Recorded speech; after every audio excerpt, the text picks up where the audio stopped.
friends, welcome back to my channel. My name is Lark, and today I'm going to be talking about the books that I read in January. I'm also briefly going to mention 2 books that I DNF'd. I'm not counting them towards my reading goal or anything, which, not that my reading goal is a big deal, but I figured I would go ahead and touch on those. I'm not sure if I'm going to be incorporating those into every single one of my wrap-ups.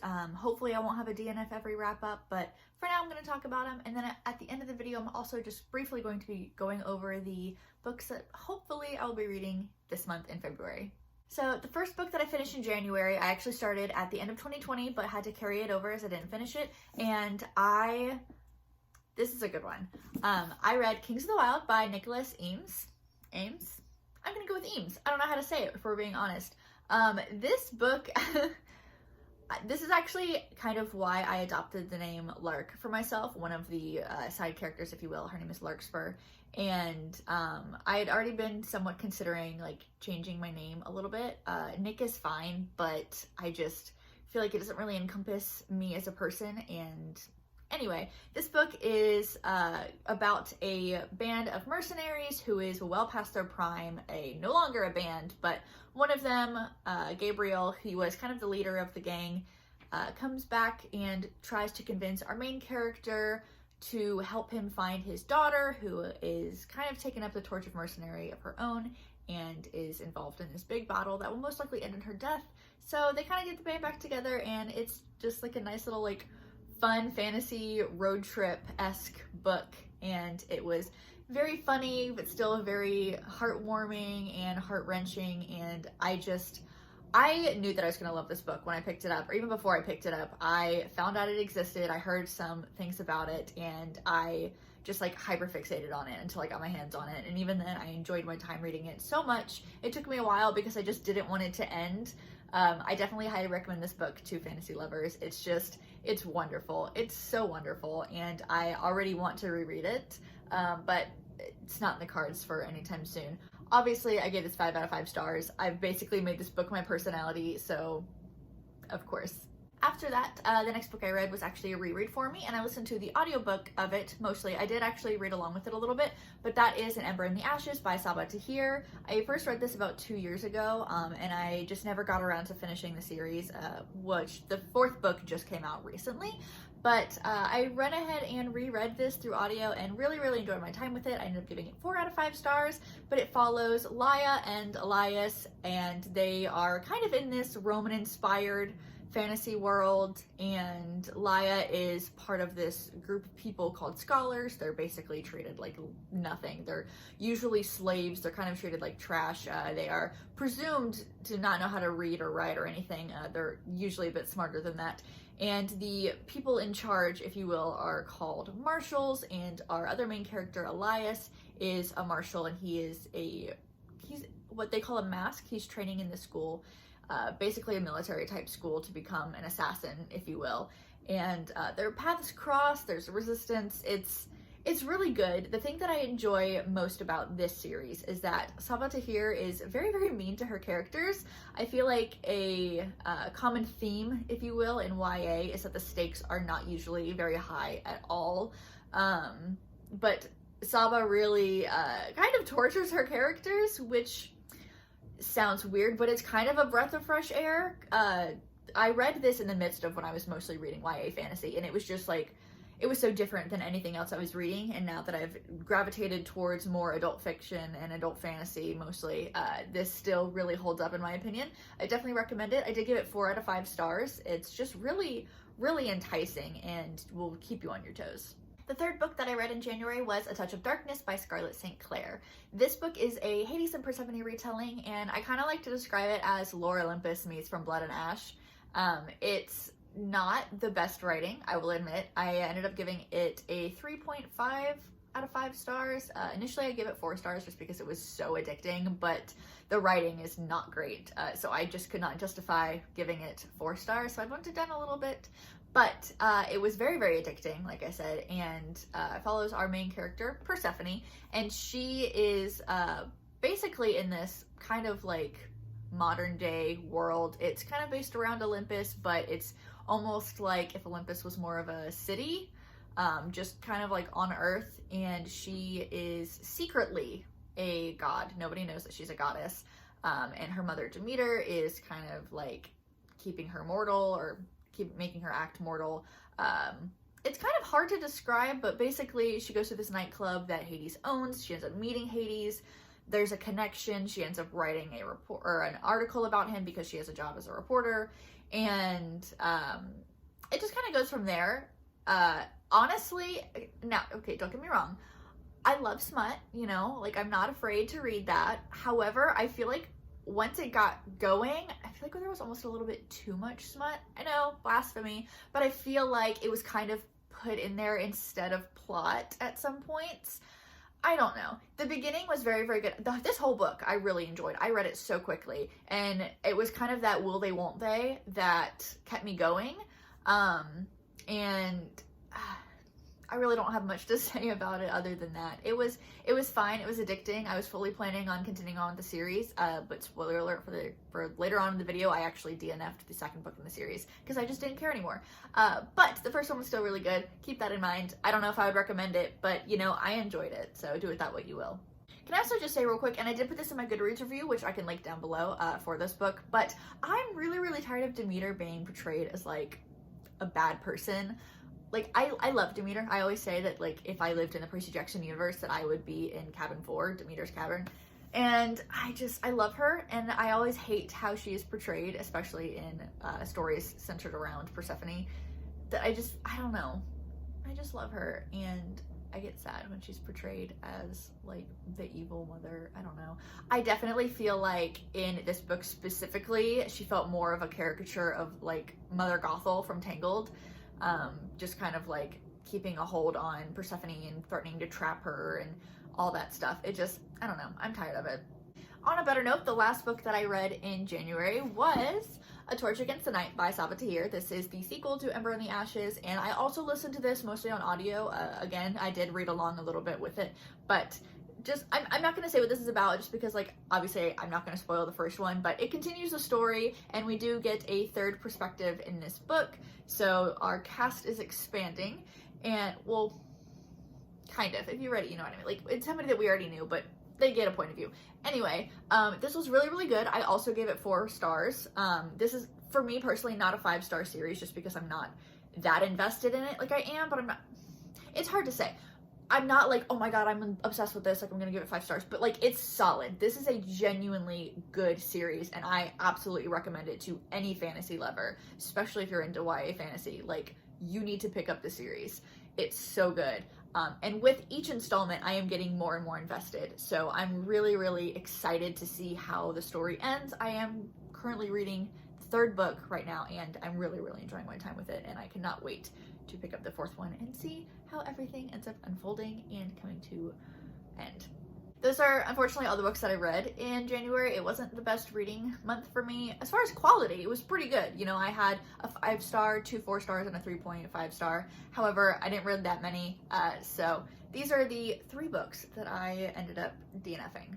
The first one, I'm actually really, really sad that I DNF'd. I did get an arc of it from NetGalley, which I probably will mention this in another video, but I probably won't be using NetGalley anymore just because of their treatment of a disabled creator. And if you saw the thread on Twitter, like, you know what I'm talking about. I'm not really going to go into it here because it's not my story to tell, but I feel icky getting any more books from them personally. That's just a me decision. Like, if you want to keep using NetGalley, that is totally your prerogative. Anyway, the first book that I DNF'd, I got from them, and I was really, really hoping to love it as it is one of the Rick Riordan Presents books, but that is City of a Plague God, and honestly, it was really good.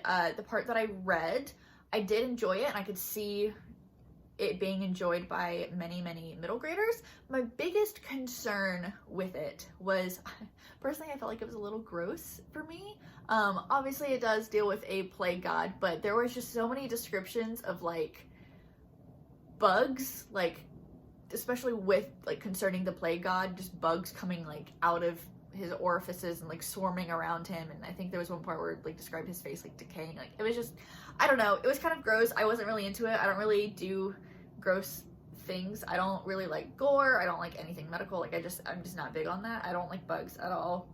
So that definitely is a me thing. I also will say that one of my favorite characters was a goddess, and I'm not gonna like spoil what happens, but there was a part of the story where it was clear she was not gonna be a part of the story anymore, and that just kind of made me really sad because I feel like she was one of the reasons that I kept reading. That and the kind of older brother character, if you will, just really got on my nerves. Like, I just did not care about anything, and anytime he was there, it felt very for comedic relief, and I don't know. I understand it's a middle grade, so I'm not going to hold it to like the same expectations I have for like my YA and my adult fantasy, but it just wasn't for me. I'm not saying it's a bad book. I really hope that this book does well because I think that Mesopotamian mythology is very underappreciated, and I definitely feel like it should be appreciated more, and I do want to learn more about it, but unfortunately this book just didn't do it for me. The next book that I'm really, really sad that I DNF'd is This Is How You Lose the Time War. It's a very short, sapphic science fiction novella, and everyone has been raving about it, and I really, really wanted to like it because I love sapphic books.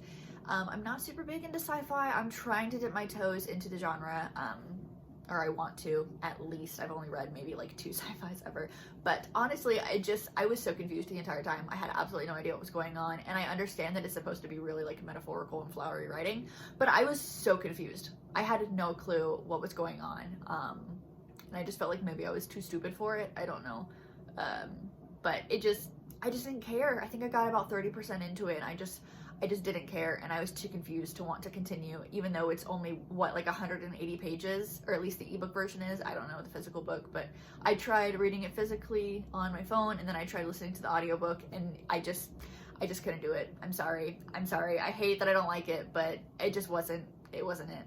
And then the last DNF I did mention briefly, and that is A Touch of Ruin, and the sequel to A Touch of Darkness, and once they kind of got together, I just really didn't care anymore. The writing was bad, and without the will they won't they between Persephone and Hades, I just didn't care. I wasn't invested anymore. It took me like a week and a half to read the first 17%, whereas the first book I devoured in like 2 or 3 days. So I just decided to put it down. I need to spend my time reading better books. Before I end the video, I just wanted to briefly go ahead and go over the books that I plan on reading in February. Hopefully I can get to all of them. We will see. The first one I'm actually currently reading, and that is The Poppy War by R.F. Kuang. I am over halfway done with it. I'm about this far, so I'm really, really hoping to finish it within the next couple of days. Honestly, I am buddy reading it with my partner. I probably won't be starting the Dragon Republic right away just because there are a couple other books that I really want to get to this month, but I am enjoying this so much. I really was hoping to finish it before the month was over, but it just didn't work out that way. I'm not a very fast reader, but I am so enjoying my time with this. I can already tell it's going to be a 5-star read. I love this. Oh, I love this so much. It's an Asian inspired fantasy. I did talk about it in my books to read in 2021. If you wanted to go watch that, I will put it up here. And honestly, it's so good. I understand why everyone is obsessed with it. It's so fast paced. I'm going through it so quickly, and yeah. The next book that I hope to finish, I also have started, and that is A Reaper at the Gates by Sabaa Tahir. This is book 3 in the Ember and the Ashes series, since there's 4 books. I'm mostly listening to the audiobook. Today I actually did read along with it physically, but I am mostly listening to it, and it's getting really good. I passed the halfway point today, actually, so definitely will be finishing this quite soon, hopefully within the next couple of days, because my audiobook loan from the library is about to expire, and I just really enjoy the audiobooks for these. The narrators are fantastic. I feel like they really embody the characters super well, and like I said earlier, I'm just more and more invested with the series the longer it goes on, so I'm really excited to see how this one ends, and I'm also scared because a lot is happening and it's really terrifying. After that, I'm really hoping to get to The Unbroken by C.L. Clark. I don't believe this book comes out until March or April, so I do want to try to get to it before it comes out. I, again, got an arc of it from NetGalley, and I honestly don't know what this is about other than it's an adult fantasy and it's sapphic, and I think it might be enemies to lovers? I don't know. Don't quote me on that. It might not be. I think there's a bodyguard somewhere in there. I don't know. I don't need to know. It's sapphic and it's fantasy, and I've read some good early reviews of it, and I'm very excited to start it. I had a couple other books that I was going to mention for my February TBR, but I realized that there are 2 other books that I am currently reading that I've kind of forgotten about, and that is These Violent Delights. I am not super far into it. I'm only about that much far. I'm enjoying it. I just don't know if I'm like in the right mindset for it, so I might finish this month, but I might not. I don't know. Same thing with Lord of the Rings, Fellowship of the Ring, first book in the trilogy, and I'm mostly listening to the audiobook, and I am reading along with it, but every time that my audiobook expires from the library, there's always like a several week-long hold, so it's kind of just based on if I can get the hold this month or not. Hopefully I will be able to finish it this month, but probably not. We'll see. So the other book that I was going to mention is The House in the Cerulean Sea. I'm really, really excited to get to this. Everyone says it's a warm hug and it's gay and there's some weird orphans and I don't know, everyone's raving about it. I'm so excited. I really want to read this soon. Hopefully it will happen in February, but I really need to pick up my reading speed if I'm going to get to all these books. Oh my goodness. And now that I mentioned all those books, I doubt I'm going to get to this one in February, but hopefully I can get to Children of Virtue and Vengeance. This is the sequel to Children of Blood and Bone by Tomi Adeyemi. And honestly, I was going to read this along with the Two Book Bitches podcast, but I don't think they're actually going to cover this anymore just because I think they've had some personal things going on. So they're still going to read the books, but I don't think they're going to do a podcast on it. I don't know. I'm not them. I'm not friends with them. I wish I was. Anyway, I might read this month, but probably not. I do need to look at some sort of recap of the first book because I've forgotten a ton. And I'm wanting this from the library. So, you know, hopefully they will understand that I need to hang on to it for a little while. Anyway, those are the books that I read in January, the books that I didn't read in January, and the books that I'm planning on reading in February. Thank you so much if you have watched this much of the video. If you've made it this far, leave a flower emoji in the comments. Any kind of flower, just because I'm wearing a plant shirt, and we love that. So, thank you so much for watching, and I will see you next time. Bye!